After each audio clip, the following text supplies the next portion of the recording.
Hai semua, Assalamualaikum dan salam sejahtera dari cikgu. Okey, bertemu lagi kita pada hari ini untuk belajar satu tajuk baru iaitu kuman kuman. Mari kita lihat objektif pembelajaran kita pada hari ini. Pada akhir pengajaran dan pembelajaran, murid dapat menyatakan maksud kuman. Yang kedua, murid dapat menjelaskan sekurang-kurangnya dua cara kuman merebak. Dan yang ketiga, murid dapat menyatakan akibat tidak menjaga kebersihan diri. Baiklah murid-murid, sekarang mari kita lihat apa itu kuman. Kuman ialah organisma kecil yang menyebabkan penyakit. Memandangkan kuman ini terlalu kecil, jadinya mata kita tidak mampu untuk melihat. Kita perlukan satu alat yang dipanggil mikroskop. Cuba kamu lihat gambar yang cikgu berikan ini. Ini ialah mikroskop. Alat ini digunakan untuk membantu kita melihat objek yang kecil seperti kuman. Untuk pengetahuan kamu, kuman ni ada banyak jenis. Antaranya virus, kulat, bakteria dan parasit. Kalau virus, mungkin kamu pernah dengar sekarang negara kita dilanda dengan virus COVID-19 yang boleh menyebabkan seseorang itu demam, batuk, selesema, sesak nafas dan jika tidak dirawat mungkin boleh membawa kepada kematian. Seterusnya jenis kuman kulat. Biasanya jenis kuman ini dihadapi oleh seseorang yang tidak menjaga kebersihan dan juga suka berkongsi barang. Sebab itulah ada barang-barang yang tidak diboleh dikongsi, iaitu tuala, sikat rambut. Jika kamu menghadapi penyakit jenis kuman kulat ini, badan kamu akan naik merah-merah dan juga gatal-gatal. Seterusnya jenis kuman bakteria. Mudah untuk kamu, cikgu bagi contoh bakteria dalam makanan. Sebab itulah makanan kita perlu tutup, perlu masak dengan elok supaya bakteria itu mati. Jika makanan kamu tercemar dengan bakteria, kamu boleh menyebabkan kamu mendapat penyakit seperti keracunan makanan. Dan yang terakhir, parasit, jenis kuman parasit.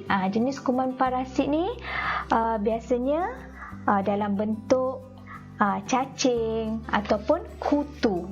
Kutu dekat rambut, cacing kat dalam perut. Sebab itulah kalau kamu kerap sakit perut, cubalah pergi ke hospital dan dapatkan nasihat daripada doktor. Baiklah murid-murid, di sini cikgu ada satu soalan. Adakah kuman itu berbahaya? Jawapannya danger, maksudnya berbahaya. Kuman sangat berbahaya kerana kuman ini boleh menyebabkan penyakit dan jika tidak dirawat, kuman ini juga boleh membawa kepada kematian. Seterusnya, cikgu akan terangkan bagaimana kuman ini boleh merebak. Kuman boleh merebak melalui pelbagai cara, antaranya melalui sentuhan.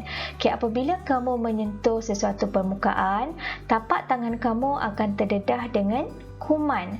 Oleh sebab itulah kamu digalakkan untuk sentiasa membasuh tangan menggunakan sabun ataupun hand sanitizer bagi mematikan kuman tersebut. Yang kedua, kuman juga boleh merebak melalui udara. Oleh sebab itulah kalau kamu batuk, kamu bersin, tutuplah mulut dan juga hidung kamu menggunakan tuala bersih. Yang ketiga, kuman juga boleh merebak melalui makanan yang telah tercemar.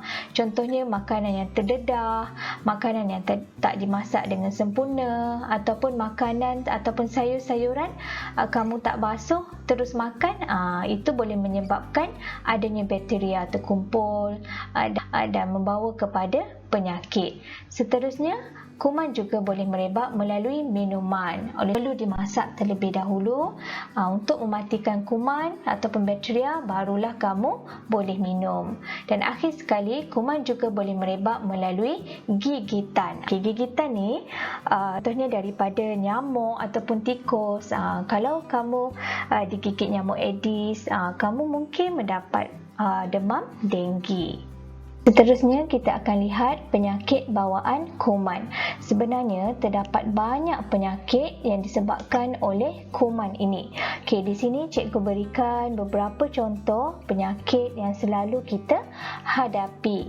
Antaranya batuk, selesema, demam, cerit berit dan juga penyakit kulit ataupun kurak.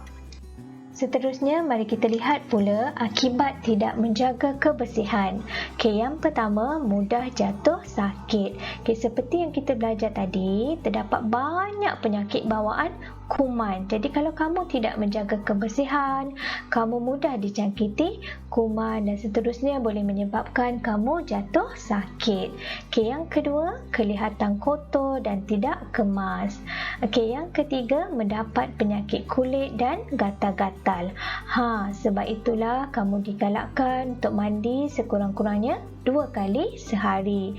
Dan juga kamu tidak boleh berkongsi pakaian ataupun tuala dengan orang lain bagi mengelakkan daripada mendapat penyakit kulit dan juga gatal-gatal. Okey, yang keempat, dijauhi rakan-rakan.